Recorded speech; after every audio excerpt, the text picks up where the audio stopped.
Tak, príjemný podvečer prajem. Vítam vás na druhom kole rozhovorov o elektrodynamike. Dnes budeme pokračovať o vlastnostiach Maxwellových rovníc. Minulý týždeň som vám povedal, že existujú dve veličiny, ktoré charakterizujú elektromagnetické pole. To je intenzita elektrostatického pola, ktorá má zložku R a T, a indukcia magnetostatického pola E a B. Ono rovnako sa môže použiť D a H. My z takých historických dôvodov použijeme E a B. Často sa v teórii používajú intenzity E a H. E a H. Ja sa budem držať, pokiaľ to len ide, tých E a B. Oni sú plne popísané štvoricou Maxwellových rovníc, ktoré, ako som minulý týždeň hovoril, prisudzujeme Maxwellovi, ktorý do nich vložil jeden jediný člen, ale to nejako neznižuje zásluhu Maxwella. Ona je to Gaussov zákon, to je divergencia E rovná sa ρ lomeno epsilon 0, tam som sa využijem, a tu nás zmažem, nech to tu na nestraší. Čiže ρ, čo je hustota náboja, divergencia B rovná sa 0, o tomto budeme hovoriť. Rotácia E rovná sa mínus dB podľa dt a rotácia B rovná sa mi 0 I plus mi 0 epsilon 0 dE podľa dt. Toto je ten člen, ktorý dodal tam Maxwell. Toto je Ampérov zákon. Toto je Faradayov zákon. Vďaka tomu existujú elektrárne. Toto sú dva Gaussové zákony, ktoré hovoria o výtoku z bodu. Toto hovorí o tom, že toto je bezdrojové pole. Takže začníme najprv týmto zákonom, ktorý hovorím Gaussov zákon pre magnetostatické pole. Keď je táto divergencia rovná sa B, tu nás sa dá zaviesť zatiaľ jedna vektorová funkcia, ktorú nazvem A. Neskôr zistíme, že má vlastnosti vektorového potenciálu, ktorej spravím B bude dané ako rotácia A. Potom platí divergencia z rotácie, A je vždy rovná 0. Toto je prosím taká vektorová identita. Čiže rotácia A, divergencia z rotácie rovná sa 0. To sa dá vysvetliť matematicky a dá sa to vysvetliť názorne. Názorne je to tak, keď si zoberiete taký záhradný postrekovač, ktorý takto vystrekuje vodu všetky strany a vy ho roztočíte. Teda ten zdroj tej vody roztočíte, aby sa takto tá voda tam rotovala. A teraz zoberiete z tejto rotujúcej vody túto rotačnú zložku, všetky ostatné nejakým spôsobom eliminujete a potom sa z tej rotačnej zložky snažíte spraviť divergenciu, čo znamená kolmý výtok.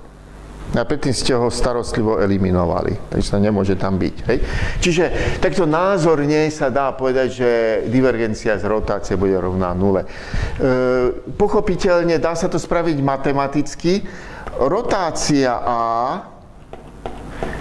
to znamená z hľadiska tej operácie vo vektoroch tento determinant I je K, D podľa dx D podľa dy, D podľa dz a tu vám zostane ax, ay, az.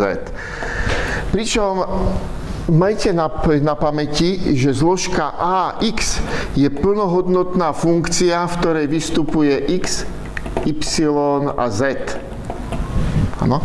Čiže to je v bode x, y a z mám zložku, ktorá mi ukazuje smere x, alebo keď chcete smere vektora i. Ano? Toto treba mať na pamäti, že toto je funkcia x, y, z, keď sa to tu naderivuje. Ano? Potom tu spravíte tento determinant, ja to tu nebudem naťahovať, pretože sme povedali, sa budeme venovať skôr aj tým filozofickým otázkam. Viete, ten determinant, kde dostanete takýchto 6 derivácií, rozličné kombinácie ax podľa dy, az podľa dx, ktoré zoskupíte po dvojiciach do 3 dvojíc. A tam vám budú vystupovať rozličné tieto rozdiely, kombinácie, derivácií. A keď spravíte potom z toho divergenciu, tak práve vám tam vzniknú také dvojné derivácie, ktoré sa starostlivo povyrušujú. Áno? To je to, čo vám tak chýba, tá divergentná zložka, povedzme. Áno? Čiže matematicky, keď máte dostatočne trpezlivosti, tak to urobíte. Treba mať na pamäti, že ax a ay a az sú vždy funkciou x, y, z. No, toto je veľmi zaujímavý výsledok a zameriame sa teraz na túto veličinu a. Tak skúsme sa pozrieť, jak sa tu bude správať. Teraz počkajte, som v správnom poradí išiel.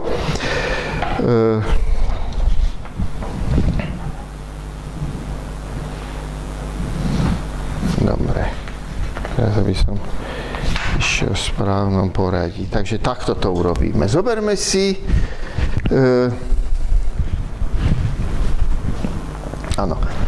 zoberme túto rovnicu. Áno, túto rovnicu a by som to didakticky šiel správne, čo som hovoril, to je rotácia B plus D podľa DE rotácia, jak sa človek, túto som chcel.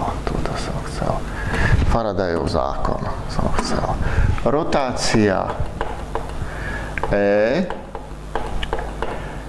rovná sa minus dB podľa dt.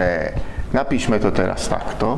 Rotácia E plus dB podľa dt rovná sa 0.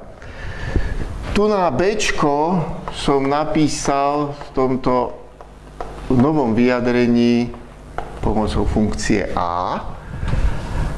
A tu teraz to tam dosadím. Rotácia E plus D podľa dt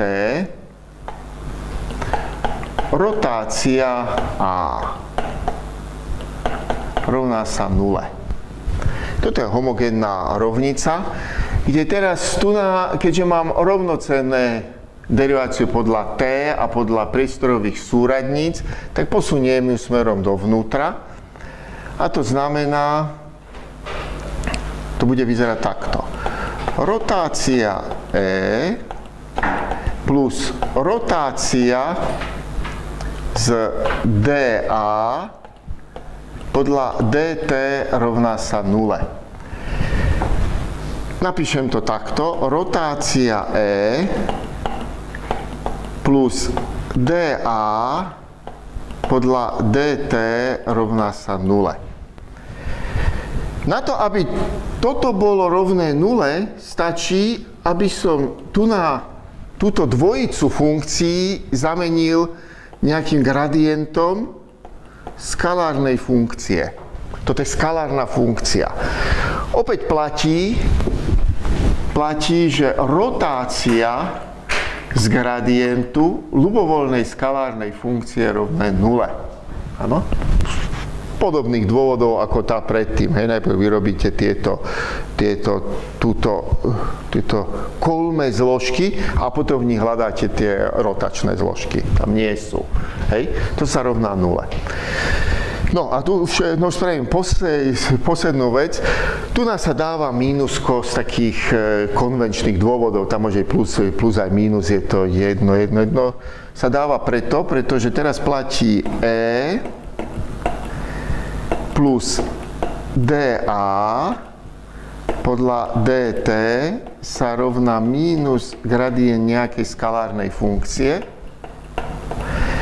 A teda E sa bude rovnať mínus gradient phi mínus dA podľa dt. Tu nás som teda vyjadril intenzitu elektrického pola pomocou gradientu nejakej skalárnej funkcie a podľa derivácie nejakej vektorovej funkcie. Pripomeniem si, že B som vyjadril ako rotáciu tejto istej vektorovej funkcie. Čiže zatiaľ ten môj zisk je v tom, že tu nám mám 6 premenných. To je XYZ, XYZ. Dajme čas späť, robíme v statike. Kdežto tu nám mám jednu, toto je skalár a 3. Čiže namiesto 6 premenných mám 4. Zredukoval som to zo 6 na 4. Túto veličinu nazvem vektorový potenciál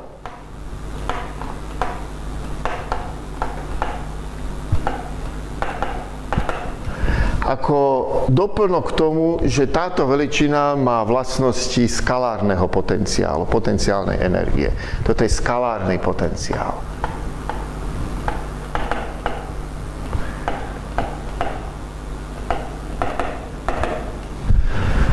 Skalárny potenciál. Benefit je z toho ten, že namiesto 6 premenných mám 4. Hej? Ale čo je zaujímavejšie, že to podozrenie, že tie 4 Maxwellové rovnice vyjadrujú vlastne prejav nejakého vnútorného pola, tu sa dá ukázať, že môžem tu nastaviť nejaké vnútorné pole, ktoré sa skladá zo skalárneho potenciálu a vektorového potenciálu. To je len prejav. Ľuďom dlho vrtalo v hlave, čo je vlastne toto A? Phi je jasné, dokonca pre neho funguje Poissonová rovnica. To sa dá ukázať pomerne ľahko. Vlastnosti tohto phi zoberiem divergencia E sa rovná ρ lomeno epsilon 0. Zatiaľ dajme nabok tie geometrické predstavy, jak je ktorý bude na koho vektor. Zatiaľ je to manipulácia s týmito veličinami. Tu dám za E, je divergencia E, dám gradient phi, predpokladajme, že je to čas tu nehral rolu, rovná sa ρ lomeno epsilon 0, ale tu nás to mínusko dám sem. Sem dám to mínusko, ktoré som tam menil. A toto napíšem ako druhá derivácia phi rovná sa mínus ρ lomeno epsilon 0, čož je Poissonová rovnica.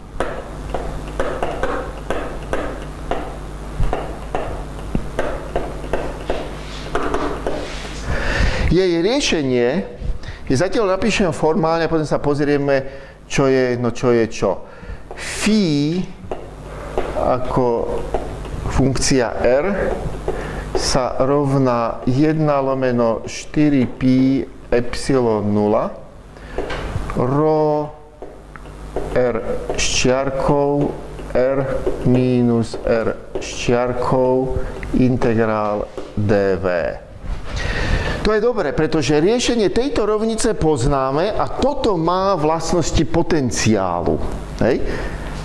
Preto sme ho nazvali skalárny potenciál a tento sme ako doplnok nazvali vektorový. Toto som všetko robil preto, aby som povedal, prečo vlastne to A voláme vektorový potenciál. Čo som tam ja vlastne urobil v tomto riešení? Skúsme si ju ešte raz napísať. Poissonovú rovnicu. Cia R rovná sa ρ lomeno epsilon 0. Ona sa píše takto. Áno, ona sa takto píše. To riešenie bude prebiehať tu v súradnicovej sústave x, y, z. Tu je počiatok. Tu je pozorovateľ. P. Áno. Tu je vektor, toto je vektor R. Tento pozorovateľ tu bude merať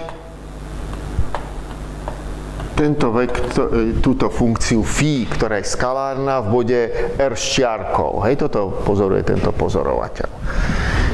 Tu mám nejakú oblasť, kde mám rozložený náboj.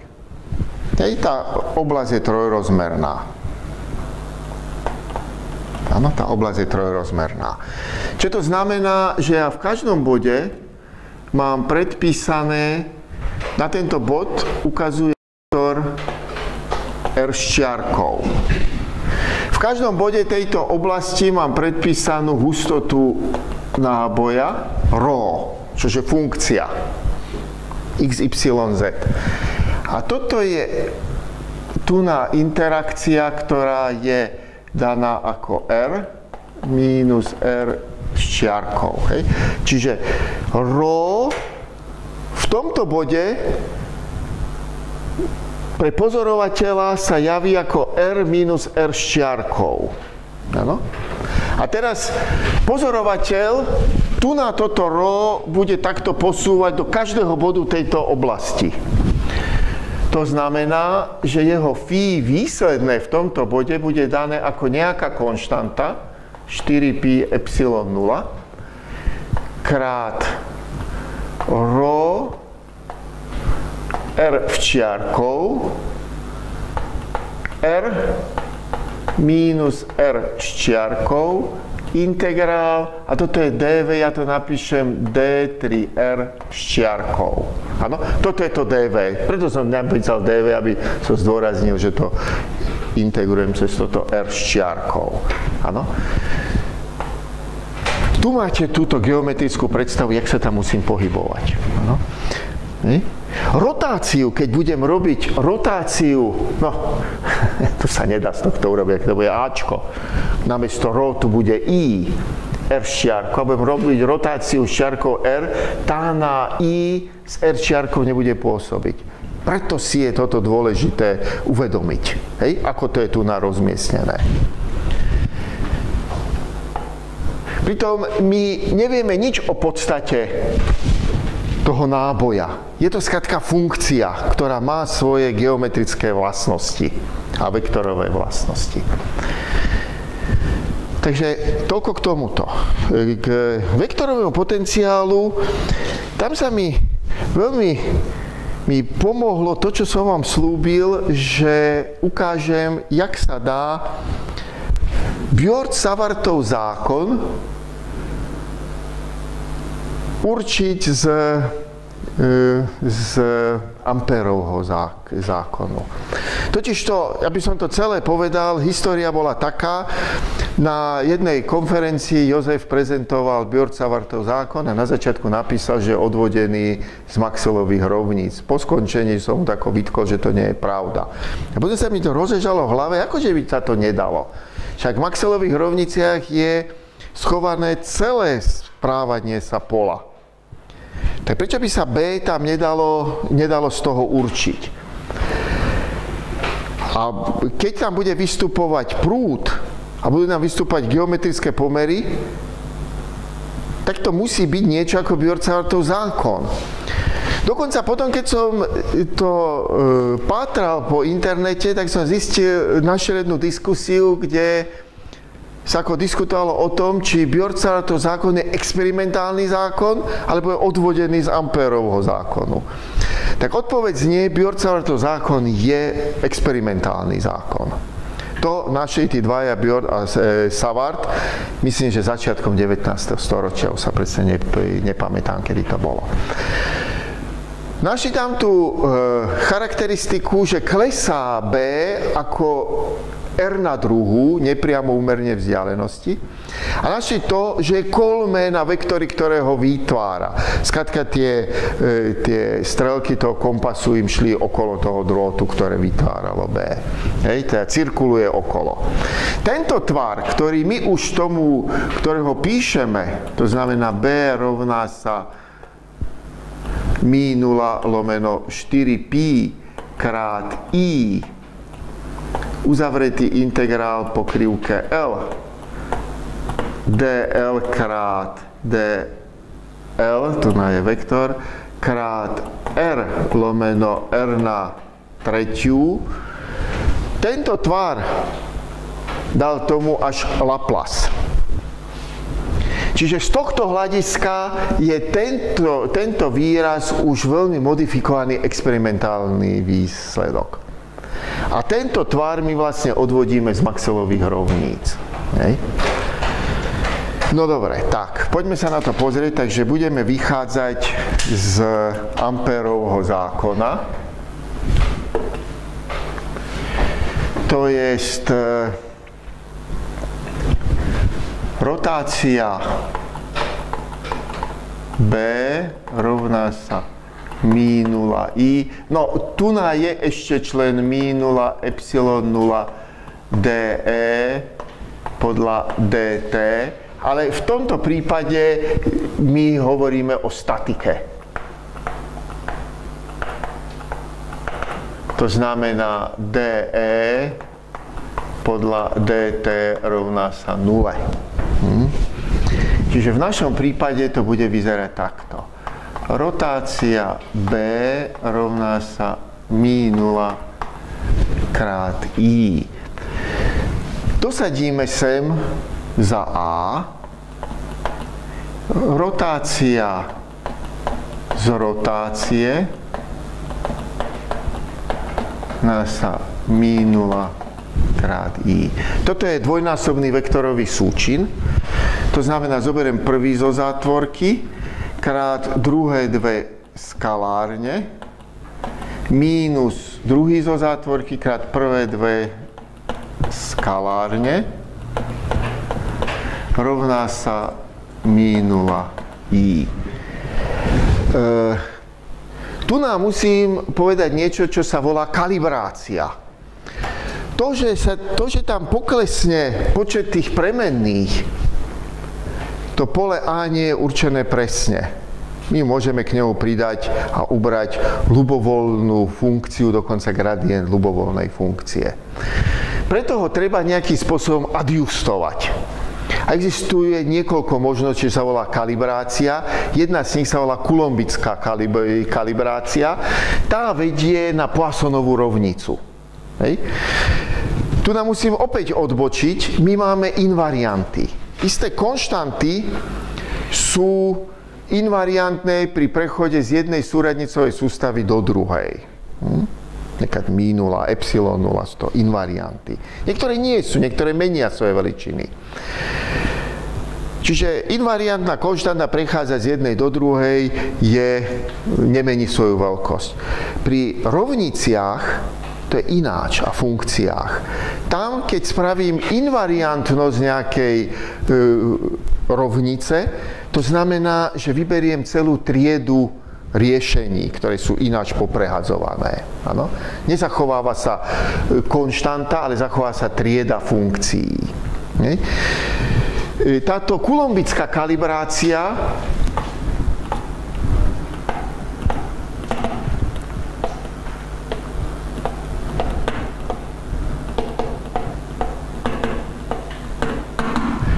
a to je toto. Gradient A sa rovná 0. Zbavím tohto. Vedie práve na to, aby som dostal Poissonovú rovnicu. Tá vedie k tomuto. Tak skúsme sa na to pozrieť. Čiže toto tu položím rovné 0. A teraz dostanem minus A rovná sa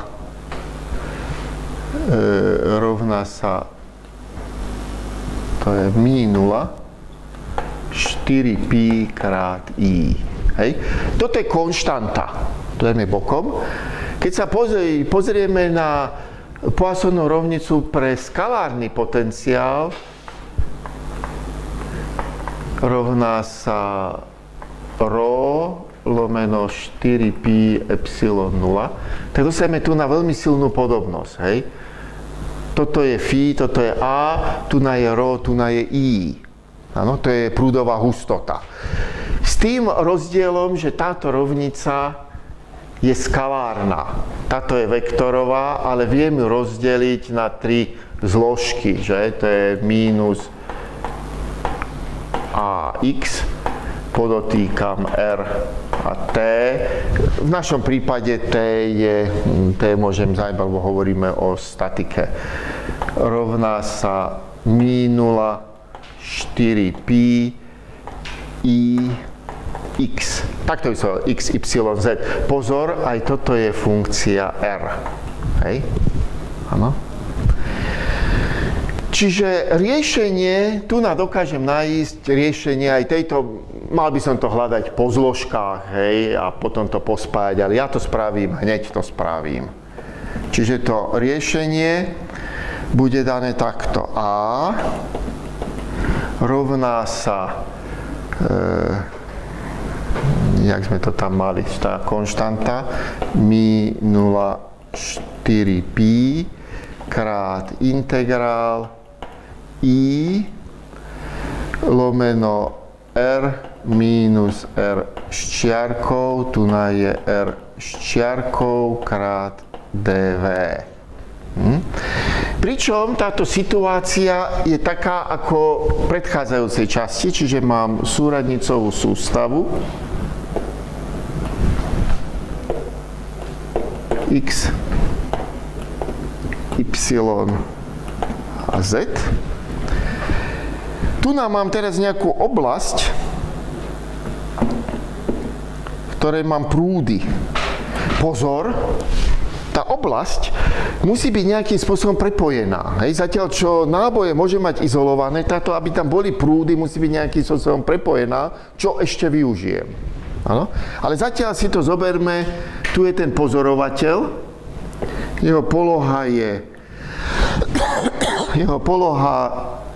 je R, to je ten pozorovateľ, kde pozoruje A v bode R. Tu mám, v každom bode mám danú hustotu prúdov. Tento bod je tu charakterizovaný R s čiarkou. A toto je táto spojnica. R minus R s čiarkou. Vidíte, opäť, tento tu je pevný, toto tu zostáva, pokiaľ s tým nerobím napríklad rotáciu. A toto sa bude hýbať. Pre každú polohu R ja musím tu obísť celú túto oblasť, hej, tých prúdov. Pozor, tie prúdy musia nejako byť privedené a odvedené. O to sa ja zatiaľ aj nestarám. V danom bode mám danú hustotu prúdov. Ano? A toto je riešenie. Toto je riešenie. No a teraz sa poďme z tohto skúsiť vypočítať Bčko. Čiže to riešenie, ja sa to ešte prepíšem, kým si ho pamätám. R statické rovná sa mi0 lomeno 4pi krát integrál i R s čiarkou R minus R s čiarkou krát dv. No? A z tohto teraz urobím rotáciu, pretože B je dané ako rotácia A. Rotácia A. No, už toto skončím, ale uvidíte, bude to poučné. Čiže B rovná sa rotácia z mi0 lomeno 4pi krát integrál i R minus r ščiarkou krát dv. Toto je podiel dvoch funkcií. Toto je vektorová funkcia a toto je skalárna funkcia. Hej? Lebo to je absolútna hodnota tu na. Takto, hej. Čiže ja to teraz napíšem v takomto tvare. Rovná sa mi 0,4 pi krát integrál rotácia z i r ščiarkou, toto je dôležité, lomeno r minus r ščiarkou dv. Toto je rotácia z dvoch funkcií. Jedna je i, čo je vektorová, a druhá je 1 lomeno r minus r ščiarkou. Tu si treba spomenúť, že rotácia zo zloženej funkcie, ktorá je, povedzme, alfa a f, kde alfa je skalár a f je vektorová funkcia, sa napíše takto. To je súčin, že? Ale musím dávať pozor na poradie a to, že nemôžem aplikovať krížik na skalárnu funkciu. Hej? Čiže táto identita vyzerá takto. Alfa krát f plus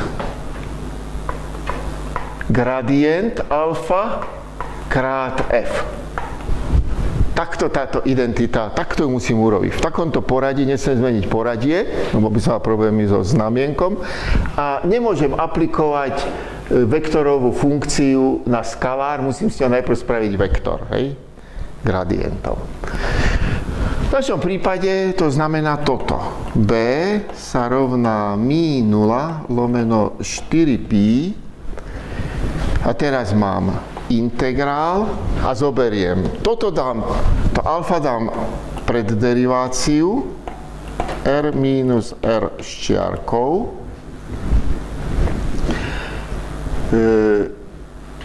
Rotácia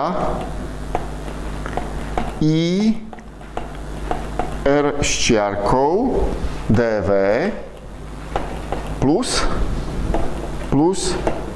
mi 0,4 pi integrál a teraz mám gradient 1 lomeno r minus r ščiarkou krát i r ščiarkou dv. Ak som sa nikde nepomýlil, tak je to takto. Prvá vec, ktorú si musím uvedomiť, rotácia funguje na bezčiarkové RK. Ale tu nám mám R ščiarko. Spomeňte si, jak to bolo tam v tej kartezianskej súradnicovej sústave. Mohol by som to vrátiť späť, tu sa to dá, ale vy si to určite spomeniete. Takže táto časť sa rovná nule. Pretože táto rotácia pôsobí na tú funkciu, kde nemôže urobiť tie derivácie. Tie všetky derivácie tam sú rovné nule. Čiže tým pádom celá táto časť je rovná nule. A gradient z 1 lomeno r minus r ščiarkou sa rovná mínus r ščiarkou krát r minus r ščiarkou na tretiu. Hej? To je dôležité tento mínus a že tu na tretiu, lebo tu nie je jednotkový vektor,